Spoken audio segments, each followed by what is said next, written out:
नमस्कार।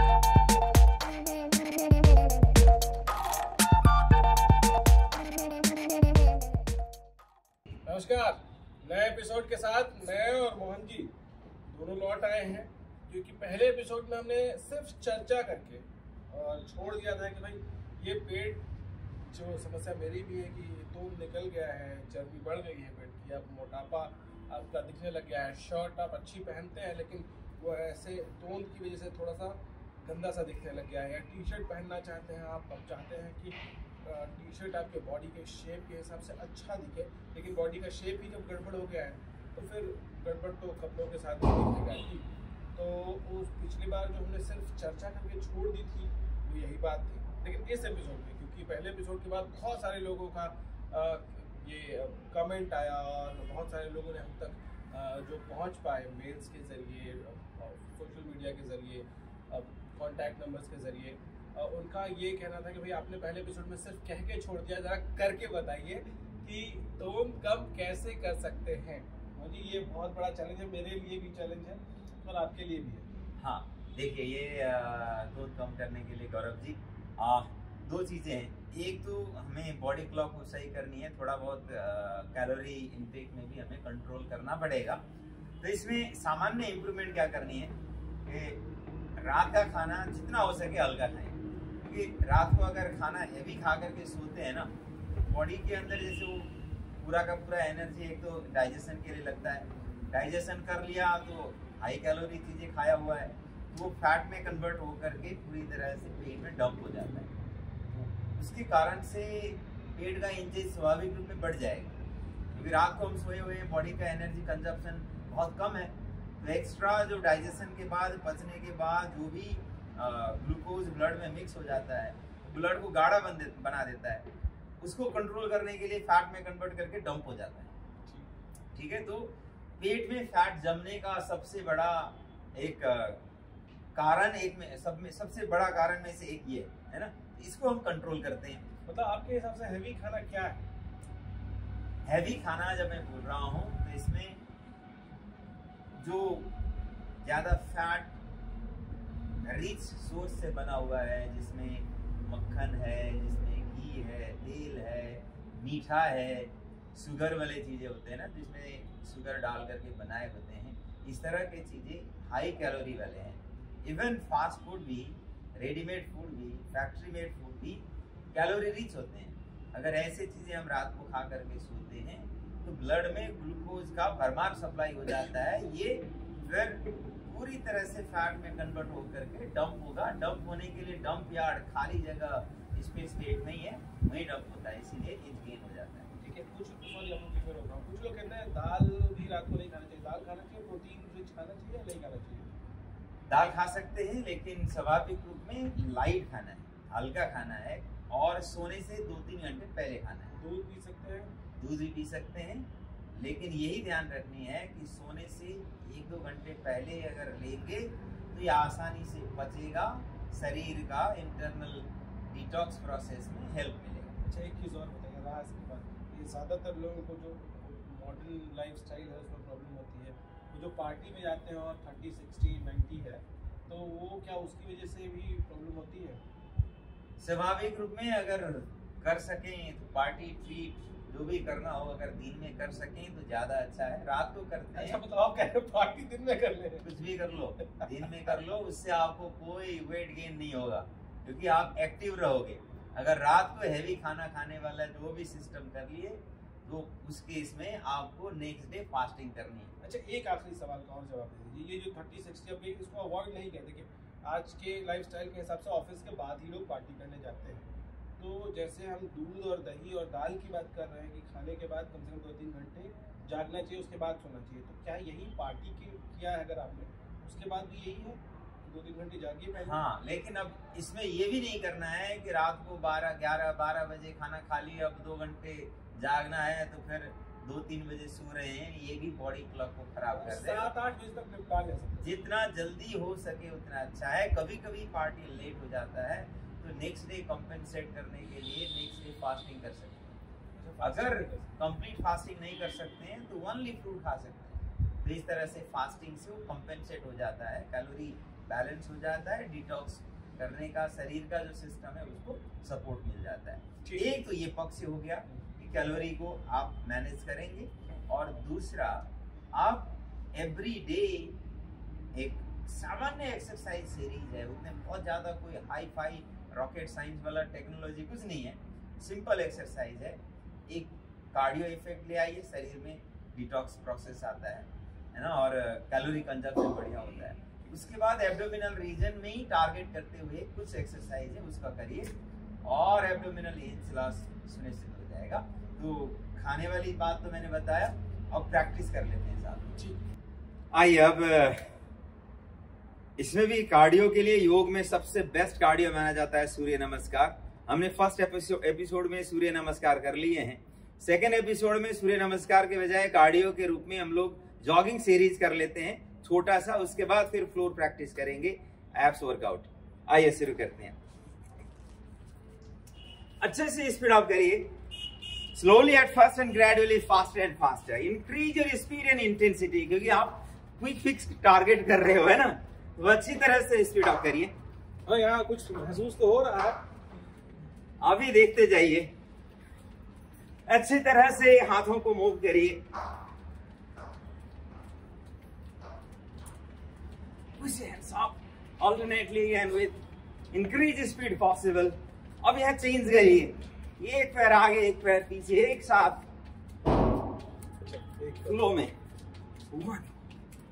ऐसा बस, ये करने में थोड़ा टाइम लगेगा मुझे लगता है। पिकअप कर ही लेंगे आप जल्दी जल्दी पिकअप कर रहे हैं। यस, हो गया, अब हो गया।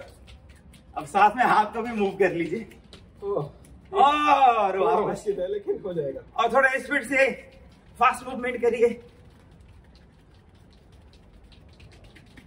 और वापस।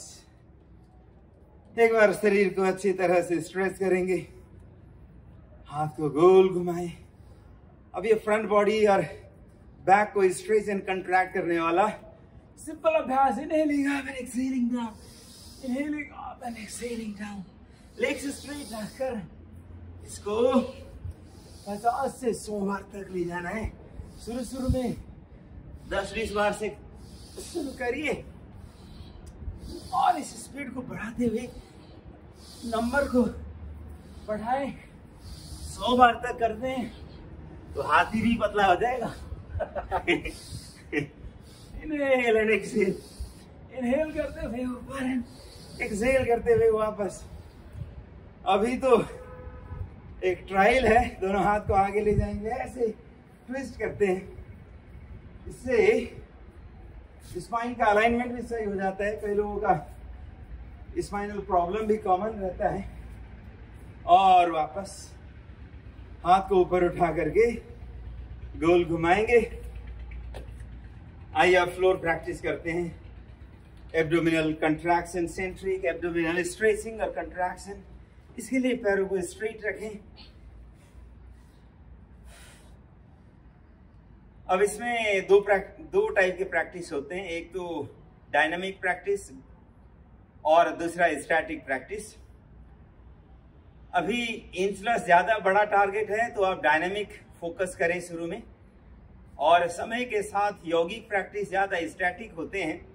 स्टैटिक प्रैक्टिस का एक तरह से इंटरनलाइजेशन, अवेयरनेस के साथ साथ पर्सनालिटी में एक तरह से सहजता, शांति और अनंत आनंद की ओर ले जाने के लिए, पर्सनालिटी को आनंद की ओर ले जाने के लिए ज्यादा प्रभावकारी होता है।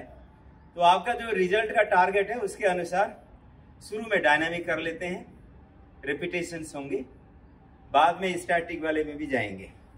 आइए एक बार पीठ के बल पर लेट जाएं, दोनों हाथ को पीछे ले जाएं, और फिर श्वास छोड़ते हुए ऊपर उठें। दोनों हाथ से अपने पैरों को टच कर लें, पकड़ पाए तो अच्छी बात है, कोई बात नहीं, दोनों पैर मिला करके जितना हो सके। अब इतना भी कर पाए तो भी ठीक है, समय के साथ आप तो पूरा आगे तक जा सकेंगे। और ऐसे अपने पेट को थाइस के साथ, चेस्ट को घुटनों के साथ, फोरहेड को शिन बोन के साथ लगा सकते हैं, लेकिन अभी ये समय लगेगा। शुरू में तो हम रिपीटेशन ही कर रहे हैं। ऐसे एक्सहेलिंग अप, स्टार्टिंग में 10 टाइम से शुरू कर लेंगे और बढ़ाते जाएंगे।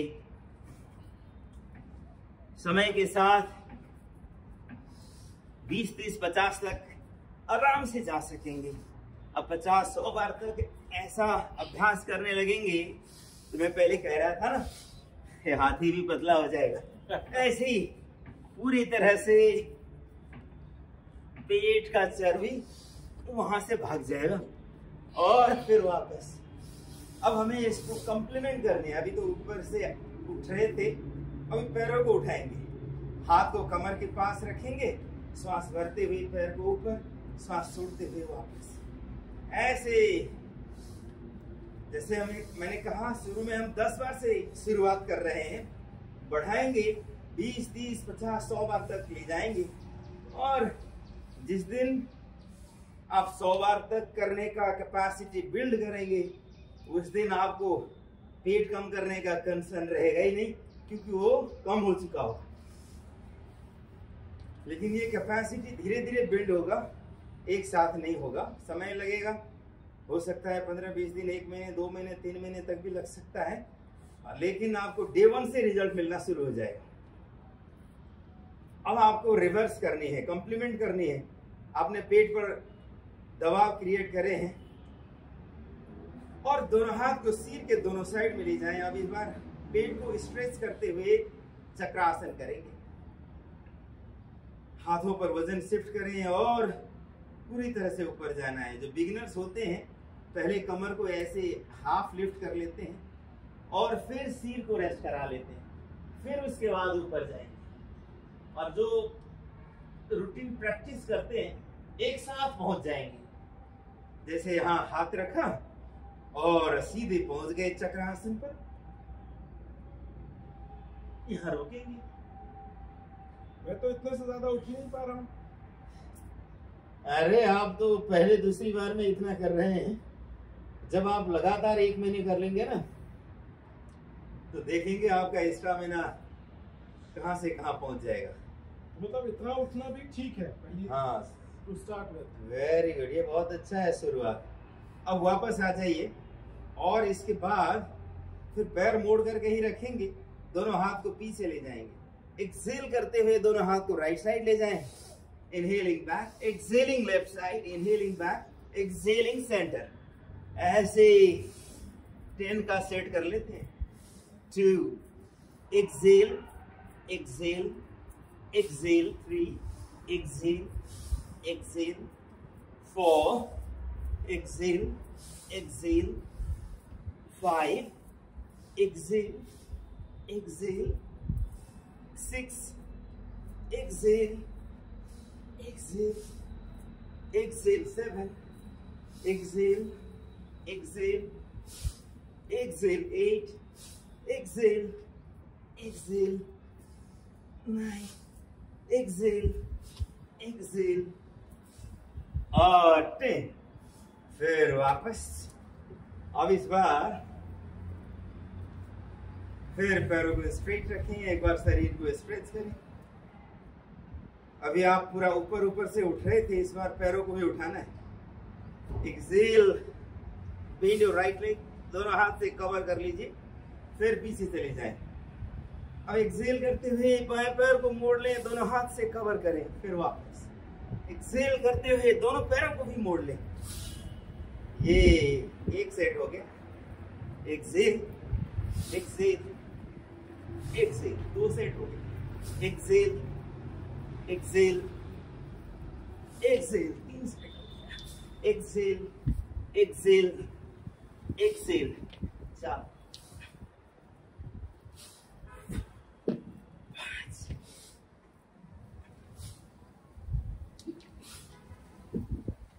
क्या लग रहा है? ये देखिए, फील कर रहे होंगे कैसा यहाँ पे एक प्रेशर जैसा फील हो रहा है कुछ। चलिए, अभी जो थकान आया होगा ना, इसको रिलीज करते हैं। आइए खड़े होकर के इसी साइड टर्न करते हैं। ऐसे पेट के बल पर लेट जाइए और सहज होकर इस बार दोनों हथेली को शोल्डर्स के हल्का पीछे जमीन पर रखेंगे। श्वास भरते हुए आगे से ऊपर उठें और लंबी लंबी श्वास। इसमें आप पैर मिला करके रख लेते हैं, एड़ी पंजों को वहीं को मोड़ कर रखेंगे, शोल्डर जितना हो सके पीछे, लंबी लंबी श्वास, अच्छी अवेयरनेस, और फिर एक्सेल करते हुए वापस,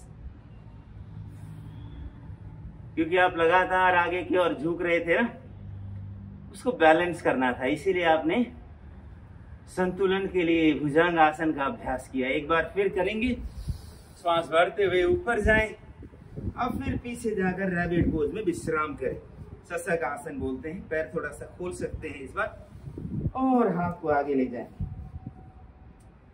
अपने माथा जमीन पर टिका कर रखें, पूरी सहजता। पहले का थकान इस समय उतर रहा है, आप अनुभव कर रहे होंगे। इस तरह से योग के अभ्यास में अंत में जाते जाते पूरी तरह से शरीर को रिलैक्स कर लेते हैं। जब शरीर रिलैक्स हो जाता है, श्वास दीर्घ और सूक्ष्म हो जाए, मन सहज और शांत हो जाए, अपने साथ पूरी तरह जुड़ जाए, तो ये यौगिक अवस्था माना जाता है। यौगिक अवस्था में व्यक्ति अंदर से सभी क्रियाओं को संतुलित होते हुए पाएगा, क्योंकि हम जब दृष्टा बनते हैं ना, तो दृष्टा बनने से इंटरनल कोशिकाओं का एक तरह से रखवाली हो जाता है। जैसे फैक्ट्री में काम करने वाले लोगों को देखने वाला हो, तो काम करने वाले लोग अपने आप ही एफिशिएंटली काम करते हैं, ऐसे ही शरीर के कोशिकाओं को देखने मात्र से, अवेयरनेस के साथ विटनेस करने मात्र से वो व्यवस्थित ढंग से काम करने लगते हैं। इसीलिए योग में हमेशा लास्ट में रिलैक्सेशन को इंश्योर किया जाता है। आगे देखेंगे, श्वास भरते हुए दोनों हाथ को ऊपर गोल घुमाकर वापस, ऐसे इस तरह के अभ्यास को नियमित करेंगे तो फिर पेट कम करने का चिंता सुमंतर हो जाएगा। ये बहुत बढ़िया था। खैर, जो मेरे व्यूअर्स आपको देख रहे हैं, उनको जाते जाते एक चीज़ और बता दीजिए कि एक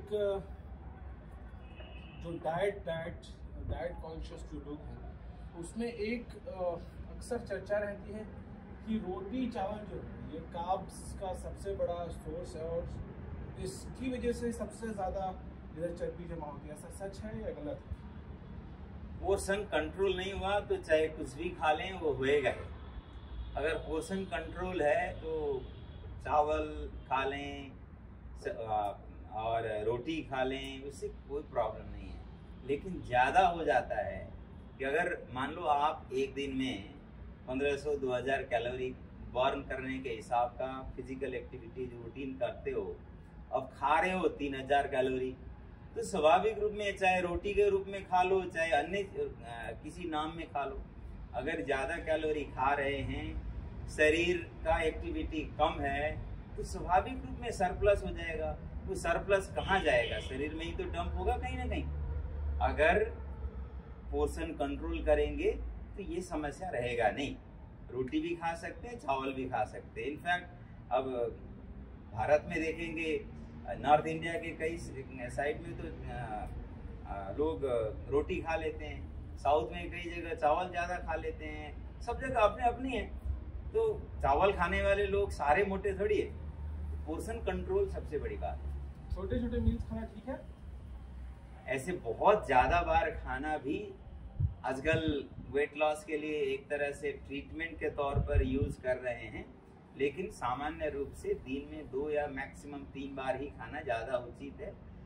उसमें भी पोर्शन कंट्रोल करनी है। मिताहार के कंसेप्ट में योग में कहा गया कि हमारा जो पेट का कैपेसिटी है ना, उसका आधा भाग अनाज से जो भी प्रॉपर मील से भरें, 1/4 भाग लिक्विड से भरें, 1/4 खाली रखें। कई लोग तो 100% ही भर देते हैं खाने से, तो स्वाभाविक रूप में वो फिर ज्यादा हो जाएगा कैलोरी। चलिए, तो ये बातें जाते जाते बहुत इम्पोर्टेंट आपके मन में शायद हो, क्योंकि मेरे मन में तो रहती है, इसलिए मैंने पूछ ली। उम्मीद है कि इससे आपको जरूर फायदा मिलेगा। अगले एपिसोड में फिर मिलते हैं।